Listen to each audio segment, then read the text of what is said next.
नमस्ते दोस्तों, मेरा नाम है सूजल जायसवाल और आप देख रहे हैं जेआरएफ विद सूजल। आपका स्वागत है आज की एक नई इंटरेस्टिंग क्लास में। आज की इस क्लास में हम पढ़ने जा रहे हैं अमृतसर आ गया है नामक कहानी, जो कि भीष्म साहनी जी के द्वारा लिखी गई है। भीष्म साहनी जी की एक और कहानी है हमारे सिलेबस में, चीफ की दावत, वो हम पढ़ चुके हैं। और चीफ की दावत के साथ ही हम 7 या 8 और कहानियाँ पढ़ चुके हैं। तो अगर आप उन सभी को देखना चाहते हैं तो प्लेलिस्ट वाले सेक्शन में आप जा सकते हैं। चलिए आज की इस कहानी को स्टार्ट करते हैं, जिसका नाम है अमृतसर आ गया है। यह कहानी पटरिया नामक कहानी संग्रह में संकलित है। याद रखना, पटरिया नामक कहानी संग्रह में ही अमृतसर आ गया नामक कहानी संकलित है। पेपर में पूछा जा सकता है। शैली की अगर बात करें तो यह मैं शैली में लिखी गई प्रतीकात्मक और व्यंग्यात्मक कहानी है। मैं शैली क्या होती है यह मैं आपको पहले ही बता चुका हूँ, तो आप मुझे अब कमेंट में बताइए मैं शैली क्या होती है। अगर आप नहीं जानते तो हमारी पुरानी हिंदी कहानी की क्लासेस आप देख सकते हैं। कहानी के पात्र अगर हम देखें तो इसमें एक बाबू रहता है जो कि हिंदू है, और 3 पठान इसमें रहते हैं जो कि मुसलमान हैं, और इसमें लेखक स्वयं भी रहते हैं। कहानी का विषय विभाजन की त्रासदी पर आधारित है, सांप्रदायिकता की समस्या है, अमानवीय कृतियों का दर्शन है, मानवीय संवेदना इसमें आपको देखने को मिलती है। आइए अब कहानी का सारांश पढ़ते हैं। अमृतसर आ गया लेखक की सबसे प्रसिद्ध कहानी है। देश के विभाजन के समय रेलवे में सफ़र करने वालों के साथ किस तरह के दंगे फसाद होते थे और लोग किस तरह अपने अपने धर्म को लेकर लड़ रहे थे, इसका वर्णन इस कहानी में किया गया है। तत्कालीन समय में सांप्रदायिकता, भयानक रक्तपात, हिंसा आदि के बीच विभाजन की त्रासदी लोगों को सहनी पड़ती है। जैसे ही पाकिस्तान बनने की घोषणा होती है, देश का माहौल बदल जाता है। दिल्ली में स्वाधीनता दिवस का भव्य आयोजन किया गया है। लेखक भी स्वाधीनता समारोह देखने के लिए जा रहे हैं। रेलगाड़ी में उन्होंने जो कुछ भी देखा, महसूस किया, उन्होंने इस कहानी के माध्यम से बताने का प्रयास किया है। लेखक कहते हैं, विभाजन के बाद भी जातिगत द्वेष, घृणा और अमानवीय कृत्य समाज में दिखाई देने लगे थे। देश का विभाजन हो चुका था। गाड़ी में बहुत सारे लोग हैं, जिसमें 3 पठान और एक दुबला पतला बाबू भी इस कहानी में उल्लेखनीय हैं। पाकिस्तान से भारत आ रही रेल में कुछ हिंदू हैं और कुछ मुसलमान ट्रेन में बैठे हुए हैं। आपसी वार्तालाप का वर्णन भी किया गया है, जिसमें हंसी मजाक भी हो रही है। कुछ लोग रेल के डिब्बे में घुसने की कोशिश कर रहे हैं। यहाँ लोगों का व्यवहार बदल चुका है। दूसरों पर हावी होने की मानसिकता का चित्रण किया गया है। बाबू जो दुबला पतला है, इस कारण उसका बार बार मजाक उड़ाया जा रहा है। गाड़ी में बैठे हुए लोग अपने जीवन के भविष्य के बारे में रूपरेखा बना रहे हैं। कोई भी अपने भविष्य को लेकर आश्वस्त नहीं था। सभी लोग देश विभाजन की त्रासदी झेल रहे थे। किसी को भी इस बात का एहसास नहीं था कि कौन सही है और कौन गलत। हंसी मजाक का दौर चल रहा था। इस कहानी का मुख्य पात्र बाबू सबका केंद्र बन गया था। झेलम स्टेशन से गाड़ी छूटने के बाद पठान मांस और नान रोटी खाने का तय करते हैं। बहुत इंपॉर्टेंट लाइन है, याद रखना, पेपर में पूछी जा सकती है कि किस स्टेशन के बाद पठान मांस और नान रोटी खाने का तय करते हैं। तो झेलम स्टेशन का नाम आप याद रखिएगा। तो झेलम स्टेशन से गाड़ी छूटने के बाद पठान मांस और नान रोटी खाने का तय करते हैं। बाबू को मजाक मजाक में मांस खाने के लिए कहते हैं। बाबू को आमंत्रित करते हैं। बाबू इनकार कर देता है, तो उसका मजाक उड़ाया जाता है। पठान लोग बाबू को अगले स्टेशन पर उतरकर जनाना डिब्बे में बैठने की सलाह देते हैं। जनाना डिब्बा मतलब लेडीज डिब्बे में बैठने की सलाह देते हैं। बाबू शांत होकर सब कुछ सुनता चला जाता है। अगले स्टेशन पर सन्नाटा छाया हुआ है। वजीराबाद स्टेशन पर लेखक की पैनी दृष्टि इस बात को भाप जाती है कि अवश्य यहाँ पर दंगा हुआ होगा।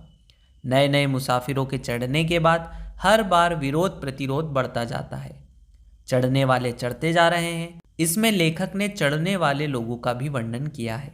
जैसे एक व्यक्ति कई रंग की संदूक घसीटता हुआ चल रहा था। उसके साथ उसकी पत्नी और बच्चा भी है। वे लोग गाड़ी के अंदर आ जाते हैं। रेल के डिब्बे में बैठे हुए लोग इनका विरोध कर रहे हैं, फिर भी वह परिवार उस रेल में चढ़ जाता है। पठान उसे वह संदूक निकालने के लिए कहता है और बहुत सारी गालियां भी पठान उन्हें बकता है। और बिना कुछ सोचे समझे एक लात मार देता है, जो धोखे से उस यात्री की पत्नी के कलेजे पर लग जाती है। वह दर्द के कारण चिल्लाती है। डिब्बे में सन्नाटा छा गया है। फिर भी मुसलमान लोग उसे उस डिब्बे से निकालना चाहते हैं। उसका सामान उठाकर बाहर फेंकने लगते हैं। अचानक गाड़ी चल जाती है। वह व्यक्ति चिल्लाने लगता है। सारा सामान चढ़ नहीं पाता है। इस कारण वह लोग जल्दी जल्दी में ट्रेन से उतर जाते हैं। गाड़ी सूने प्लेटफॉर्म को लांघती हुई आगे निकल जाती है। तभी लेखक के बगल में बैठा हुआ बाबू बाहरी वातावरण और दंगे के परिणाम के बारे में लेखक को अवगत करा रहा है। डब्बे में सबकी नज़रें बाबू पर है। डब्बे में तनाव बढ़ जाता है। वजीराबाद स्टेशन जाने के बाद उन पठानों का तनाव ढीला पड़ जाता है। जब तक रेल पाकिस्तान के इलाके में होती है, तब तक चुपचाप रहकर बाबू पठानों की बातें सुनता है और उनकी गालियां बर्दाश्त करता है। लेकिन जैसे ही ट्रेन हरिवंशपुरा पार करके अमृतसर पहुंचती है, मतलब जैसे ही ट्रेन भारत के इलाके में प्रवेश करती है, वैसे ही दुबले पतले बाबू में जोश और स्फूर्ति आ जाती है। बाबू कहता है कि अब अमृतसर आ गया है और वह लंबे चौड़े पठानों पर गालियों की बौछार करने लगता है। पठान ने जब हिंदू औरत को लात मारी थी तो वह कुछ ना कर सका था, लेकिन अब वह उसे गालियां देता है कि एक हिंदू औरत को लात मारता है, और पठानों में और बाबू में कहासुनी हो जाती है। अमृतसर का स्टेशन आता है। डब्बे में बैठे हुए लोग बाबू की तरफ दिलचस्पी से देखने लगते हैं। स्टेशन पर उतरकर थोड़ी देर बाद बाबू डब्बे में वापस लौटता है तो उसके हाथों में एक लोहे की छड़ होती है। इसका अर्थ समझकर पठान और उसके साथी लोग मौका पाकर दूसरे डब्बे में भाग जाते हैं।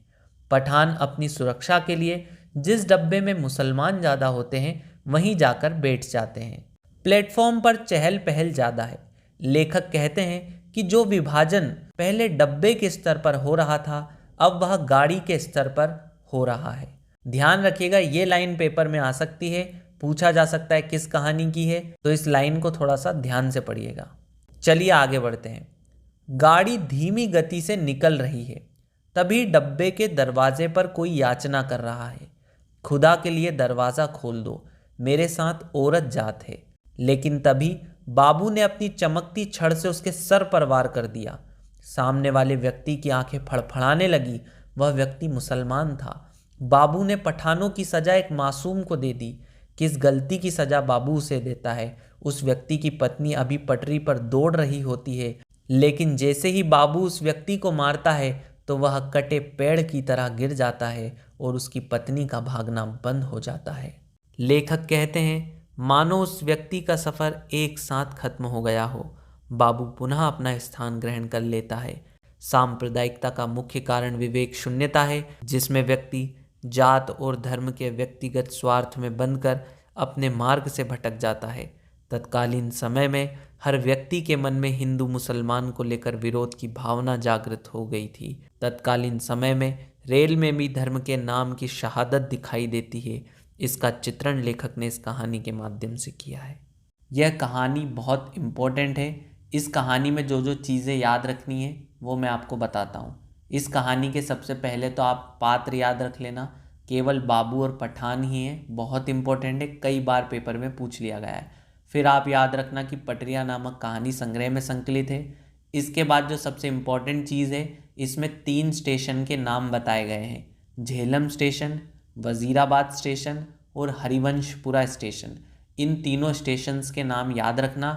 याद है ना, झेलम स्टेशन जैसे ही निकलता है तो पठान मांस और नान रोटी निकाल लेते हैं। वजीराबाद स्टेशन पर दंगा हुआ होता है और जैसे ही ट्रेन हरिवंशपुरा पार करके अमृतसर में प्रवेश करती है तो बाबू उन पठानों पर गालियों की बौछार कर देता है। तो इन तीनों स्टेशन के नाम आपको याद रखने हैं, पेपर में पूछा जा सकता है। विभाजन की त्रासदी पर यह कहानी आधारित है, यह भी पेपर में पूछा जा सकता है। मैं शैली में लिखी गई है, मतलब इनमें से कोई भी चीज़ आपके पेपर में आ सकती है। तो क्यों ना इस कहानी को अच्छे से याद कर लिया जाए, पढ़ लिया जाए। मैंने मेरा काम कर दिया है। मैंने आपको एक कहानी मेरे हिसाब से बहुत अच्छे से समझा दी है। अब आप 2 से 3 बार और इस कहानी को देखना। हम बहुत सी कहानियाँ अभी तक पढ़ चुके हैं। अगर आपने वो सारी कहानियाँ नहीं देखी है तो आप हमारे YouTube चैनल पर प्लेलिस्ट को चेक कर सकते हैं। हिंदी कहानी नाम से मैंने प्लेलिस्ट बना दी है, उसमें एक एक करके सारी कहानियाँ मैं आपको कवर करवा दूंगा, आप उसे फॉलो कर सकते हैं। मिलेंगे जल्दी एक और नए इंटरेस्टिंग क्लास के साथ, तब तक के लिए देखते रहिए JRF विद सूजल। नमस्ते।